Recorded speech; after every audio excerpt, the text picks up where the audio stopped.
जोहार गे तेहिं इन आले नोडे बिरसा नगर जो नंबर 2 रे मीटिंग इन दोहो लेआ माने माझी मोड़े हर को दुड़ुब लाद कोई निया कारण दुड़ुब लाद कोआ जे आले ओड़ा रिन बार होड़ एटा जाति रेकिन जावाई अकना अदो ओना इंदो इन्या मेन दो ओना नोआ आको ठेन दोहो ली जे एटा जाति रेकिन जावाई अकना ओड़ा रे दो आलोकिन तहन मा हिजुग सेनोग दो गानोआ लेकिन ताहे उतार दो बांगे अदो ओना रे मीटिंग इन दुड़ुब लाद कोआ अदो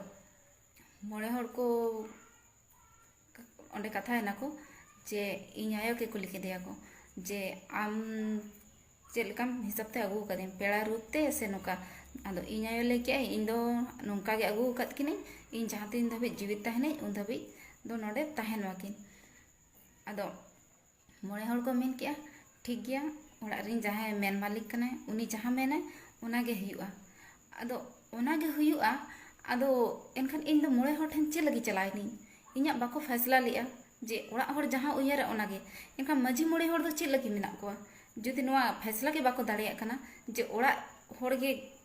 क्लियर माय तो मोड़े हर मा रिया चे दरकार बांग और उनको जाति दाका हो चे लगी एम दरकार जाति दाका हो बांग एम दरकार जाति ओना को हो बांग जम दरकार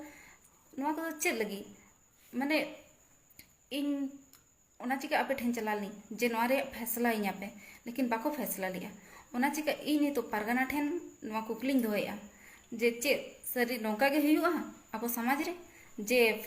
आको तो चेद बाको फैसला दाड़े एनखान मोड़े हर कोनो लाभ बनुआ तो इन तो पारगना ठेन कुकली दोहो कई नौका तो चेदा हुयुग कना जे चाहे जावायना तो हिज सन दो गानोआ लेकिन ओड़ा रे ताहे उतर दो ओना दो बाय बेसा अदो चलो नितो नोडे रिन मोड़े हर का मा मेन के चलो बापला कना को ताहे दाड़े को एनखान मा जाति दाका हो बांग जम दरकार बांग लगती अदो इन पारगना ठेन इन्ना गे मेना जे आस जे आपे ठेन इन्या कुकली मेना आपे चेत पे मेनिया नोआ रे जवाब इन दो लई अइन पे जे नोआ सरी के नौका गे हुआ से बेस गया से बांगे इन दो निया गे आपे ठेन कुकली दोहो कई।